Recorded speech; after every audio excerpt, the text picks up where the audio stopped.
friends, and welcome back to Sunshine Strategies Radio. My name is Jen McMillan, and I'm the founder of Sunshine Strategies, a nonprofit helping communities solve real problems in Central Illinois.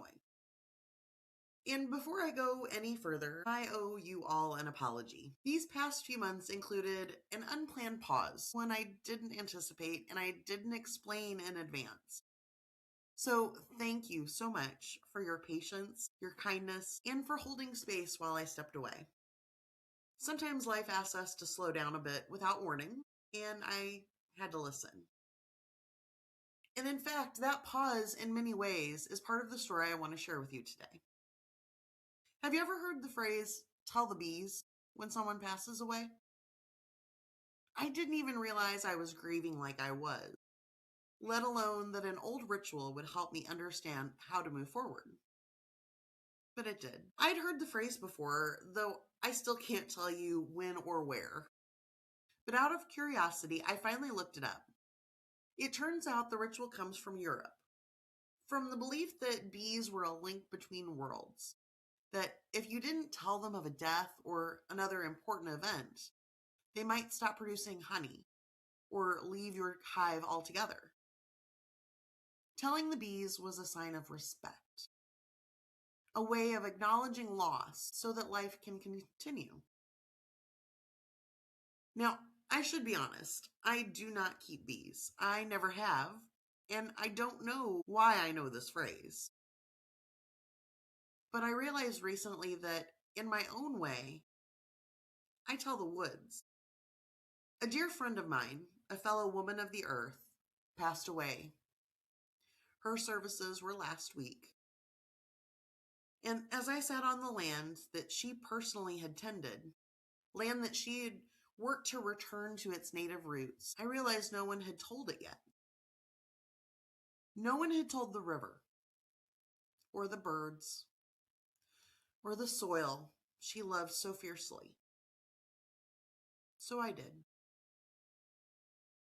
It was warm for January, about 54 degrees actually. As I sat beside the Sangamon River, a place she and I both love, I whispered to the water and its quiet inhabitants beneath the surface, to the blue jays and the lone eagle overhead, to the snowdrops and bluebells sleeping patiently in the soil. Our friend is gone. Her work here has ended. She is already missed.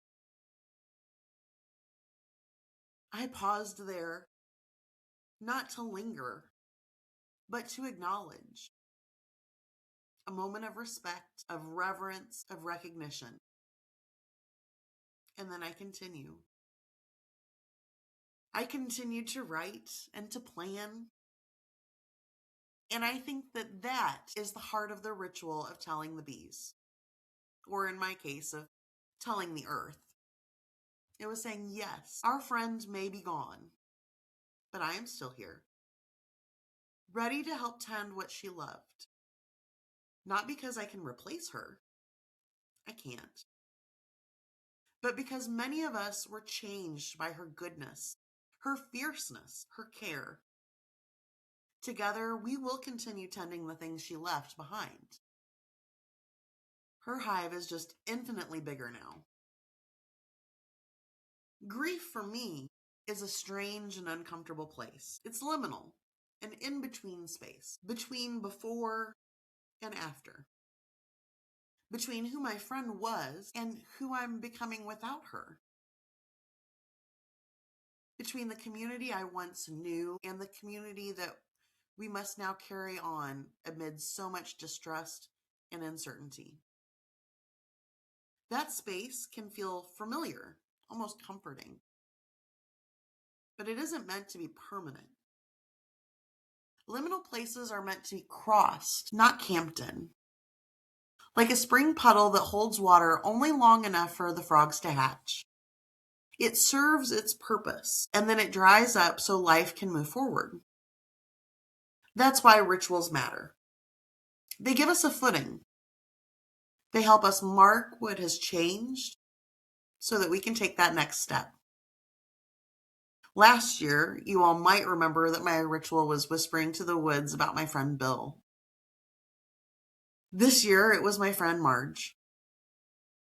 And standing in the bright sun on a cold January afternoon, that ritual helped me move ahead. Still missing her, but not stuck. If you're grieving quietly, unexpectedly, or in ways you haven't named yet, I hope you find your own way to tell the bees, or the river, or the land beneath your feet. Not to forget those we've lost, but to let the living world know that they mattered and that their work is being carried forward. Thank you for being here. Thank you for your patience. And thank you for continuing this work together here with us at Sunshine Strategies. All right. And now we cannot forget the news. It has been coming in hot and heavy lately, but I wanted to highlight a few stories that you may not have seen, and I wanted to make sure that you heard about them. So first, a lot of you already know this because you've got kids at home like me because of the bitter cold outside. A dangerous cold blast has moved across Illinois this week and has plummeted temperatures. Right now it's currently 0 degrees outside. And it will bring in some heavy winds, accumulating snow across much of our region. So please stay safe. If you do not have a warm place to stay, I have posted on my social media as well as a lot of our friends' warming centers. Please Google that and find one close to you. Meteorologists are warning of sub-zero wind chills, and local plumbers and officials are urging families to prepare for frozen pipes and property damage. So if you don't know, you should always have moving water through your pipes when it's that cold outside. So go ahead and leave a faucet running when you go to bed tonight. Make sure that your outdoor pets have shelter and insulate anything that might be exposed to the cold. And bonus points if you pop in on your older neighbors and make sure they have what they need before the storm hits. Some central Illinois school districts, like ours here in Meridian, and Bloomington Normal District 87, already shifted to either inclement weather days or e-learning days as a safety precaution. In state news, an automatic record sealing law goes into effect. A major change is coming up for our residents. A clean slate law has been signed. Under this law, hundreds of thousands of eligible people with non-violent criminal records will have those records automatically sealed without needing to file paperwork. Supporters say that this will make it easier for people to find jobs, rent housing, and move forward, though serious offenses like DUIs are excluded. Implementation will roll out over the next few years and will require coordination between agencies. For more information, there's a link in the show notes to the Jacksonville Courier-Journal. And there is another new law coming into effect for families with drivers with autism. Now, this bill is the Blue Envelope Program and would provide voluntary packets to autistic drivers for use during traffic stops. The packets include documents and communication for officers to reduce misunderstandings during these traffic stops. It's designed to support safe, respectful interactions between police and neurodiverse individuals. And on a personal note, a story that I found today while I was researching this episode is the story of Megan Kemp, an Illinois woman raising awareness and funds as her 2 children battle a rare and devastating form of childhood dementia. Megan's daughter is already experiencing rapid cognitive decline while her son approaches the age where symptoms typically begin. While a promising therapy may be available in the next couple of years, access remains limited and is very costly, driving the Kemp family to advocate for expanded treatment options. If you'd like to follow this story, I'm going to include the link in the show notes as well. And we can't forget about a feel-good story.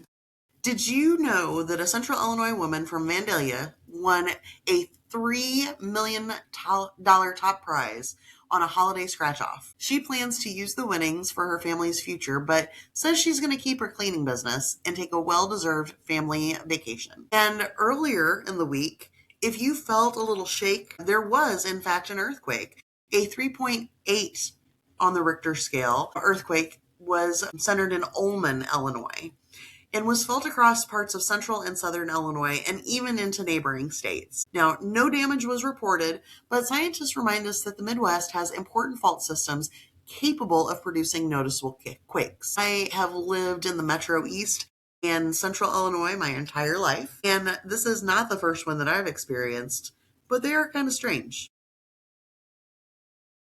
And for all of us looking to do a little good this next week, local health officials are sounding the alarm on a severe blood shortage. The American Red Cross is urging donors to come forward. There is a critical need right now, and that impacts surgeries, trauma care, and patients with life threatening conditions. So if you're healthy and able, please consider scheduling a donation soon near you. And I do want to kind of circle back and take a kind of serious note here. Recent health data shows a rise in suicides in specifically Morgan County, but a lot of our rural areas around the state. Many mental health experts stress expanding access to care, reducing the stigma, and utilizing our resources. So I wanted to remind everybody that if you or a loved one is experiencing any negative emotions, any negative thoughts, feelings, please reach out for help. You can now dial 988 for the Suicide and Crisis Lifeline.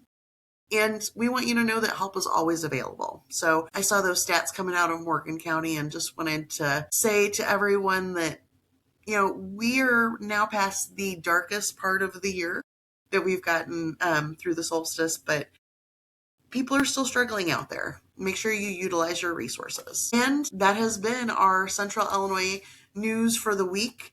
I hope that you all stay safe. Check on your neighbors for multiple reasons. And we'll be back soon with more stories that matter for you and your family. Again, my name is Jen McMillan, and I am the host of Sunshine Strategies Radio. And thanks for listening.